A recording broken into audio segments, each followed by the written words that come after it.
Hello, അപ്പോൾ നമുക്കൊന്ന് വെണ്ടയ്ക്ക മെഴുക്ക് പുരട്ടി കുറച്ച് വെറൈറ്റി ആയിട്ടൊന്ന് ഉണ്ടാക്കി നോക്കിയാലോ. അപ്പോൾ ഞാനിതൊരു പാൻ എടുത്ത് അതിൽ വെളിച്ചെണ്ണ ഒഴിച്ചു കൊടുത്തിട്ടുണ്ട്. ഒരു 15 ചെറിയ ഉള്ളിയും ഒരു മീഡിയം വലിപ്പത്തിലുള്ള തക്കാളിയും കൂടി എടുത്തിട്ടുണ്ട്. ചെറിയ ഉള്ളിക്ക് പകരം വെല്ലുള്ളി വേണമെങ്കിൽ അരിയാം, പക്ഷെ കുറച്ച് ടേസ്റ്റ് വേണമെന്നുണ്ടെങ്കിൽ ചെറിയ ഉള്ളി തന്നെ എടുക്കണം കേട്ടോ. അങ്ങനെ അതാ ഉപ്പ് കുറച്ചിട്ടിട്ട് നന്നായി അത് വഴറ്റിയെടുക്കുന്നുണ്ട്. പിന്നെ തക്കാളി ഇട്ട് കൊടുത്തിട്ടുണ്ട്. അപ്പോൾ അതൊന്ന് വഴഞ്ഞ് വന്നതിന് ശേഷം നമ്മൾ സ്ഥിരമായിട്ട് ഇടുന്ന പൊടികൾ മാത്രം ഒന്ന് ഇട്ട് കൊടുക്കുക കേട്ടോ. മുളക് പൊടി, മഞ്ഞൾപ്പൊടി, പിന്നെ ഉപ്പ് നമ്മൾ നേരത്തെ ഇട്ടുകൊണ്ട് അത് ഇടണ്ട.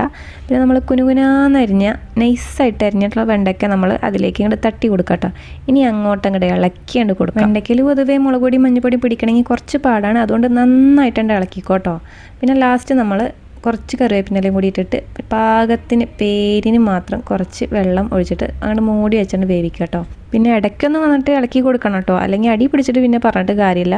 അപ്പോൾ അതാ നമ്മുടെ വെണ്ടയ്ക്ക മെഴുക്ക് പുരട്ടി ഇവിടെ റെഡി ആയിട്ടുണ്ട്. അപ്പോൾ അടിപൊളി ടേസ്റ്റാണ്, എല്ലാവരും ഒന്ന് ട്രൈ ചെയ്ത് നോക്കണം. അപ്പോൾ ഇത്രയേ ഉള്ളൂ. ഇഷ്ടപ്പെട്ടാൽ ലൈക്ക് ചെയ്യാൻ മറക്കല്ലേ.